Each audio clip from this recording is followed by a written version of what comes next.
समाज किस ओर जा रहा है पता ही नहीं है।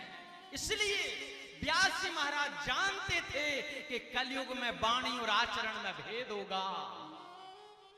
करेंगे तो साधु संतों के चरणों में दंडवत, लेकिन पीछे जाके उनकी बुराई करेंगे। ये लक्षण होंगे कलयुग के। मुंह पर कुछ और बाद में कुछ और। इसीलिए एक कलयुग कर्मयुग है, कर्म युग है।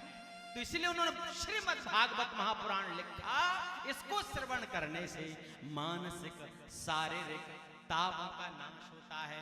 और कल हमने कहा था आपसे, जब जब भी आप भागवत कथा सुनने के लिए घर से पधारोगे तो आपके पितृ सारे पीछे हो जाएंगे और कहेंगे मेरे वंशज कथा सुनने जा रहे हैं, मेरा कल्याण होगा।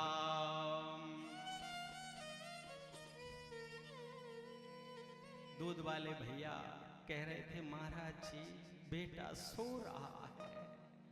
हमने कहा कितने बजे हैं? कि 8।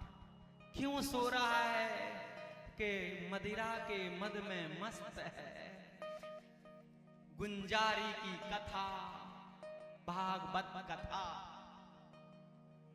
मस्त है। इकलौता बेटा, 35 बीघा जमीन। वो माँ बाप का सीना फट गया। हमने इतनी मेहनत से जमीन जायदाद जोड़ी और बेटा 2-2, 3-3 दिन बेहोश रहता है शराब के नशे में। क्या करेंगे माँ बाप? किस ओर जा रहा है समाज? भैया अगर तू आज सो रहा है तो तेरा भाग्य सो रहा है। किसी का कुछ नहीं बिगड़ रहा है, तेरा ही बिगड़ रहा है। मैया ध्यान रखना, जो आपके बच्चे हैं ये सर्वप्रथम पहला गुरुकुल आपका आंचल है। मां आपकी गोदी है। मेरी बहनों आपकी गोदी है पहला गुरुकुल। जैसे इन बच्चों को संस्कार आप दे दोगी वैसे इन बच्चों में संस्कार आ जाएंगे। हे मां कभी भी अपने बच्चों से ये मत कहना कि दादाजी के पैर मत छुओ। सदैव कहना जाओ जाकर के दादी के पैर छुओ, जाओ जाकर के दादाजी के पैर छुओ। जब उनके दिल से दुआ निकलेगी तो तुम्हारा बेटा अधिकारी बनेगा, बड़ा नेता भी बन सकता है और उसके जीवन में संकट समाप्त होंगे। अपने घर में अपने बच्चों के सामने कभी परिवार की बुराइयां मत करो। आजकल चाचा बाबा मामा फूफा रिश्ते भूलते जा रहे हैं लोग, इसलिए कि बच्चों के साथ बैठ कर के बुराइयां करते हैं जिससे बेमनस्ता पैदा हो रही है। और एक मैया पूछी महाराज जी हमारा बेटा लेट उठाता है। तो हमने कहा आप कितने बजे उठती हो? 7-8 तो बजे ही जाते हैं। तो मैंने कहा वो कोई लेट नहीं उठता। फिर भाई जिस घर के माँ बाप अगर सूर्योदय से पहले ना उठते हो तो उसकी संतान क्यों उठेगी? मैया जिस रास्ते से बड़े जाते हैं उसी रास्ते से छोटे चलते हैं।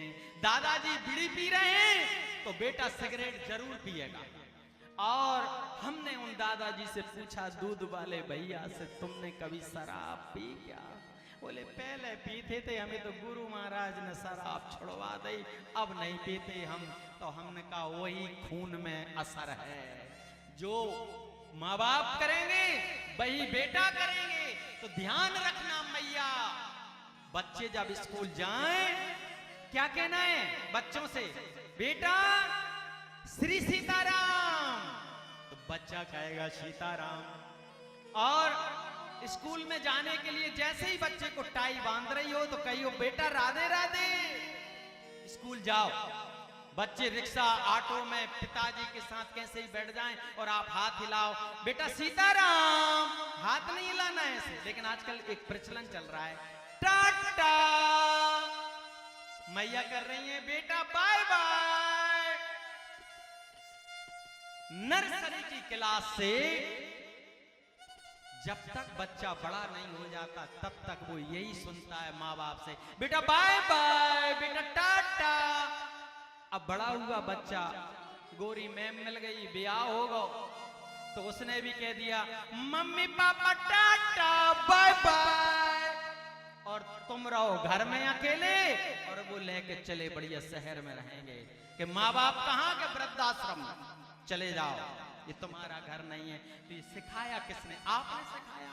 अगर आप बचपन में ये सिखा रही होती कि दशरथ के पुत्र राम है, उनकी बहू सीता है, और नंद बाबा के पुत्र कृष्ण हैं, वसुदेव के पुत्र कृष्ण हैं, अगर आपने ये सिखाया होता तो जीसस वालों की हिम्मत नहीं थी कि क्रिश्चियन, इतनी मिशनरियों की हिम्मत नहीं थी कि आज जगह जगह पर बच्चे सेंटा बन जाते।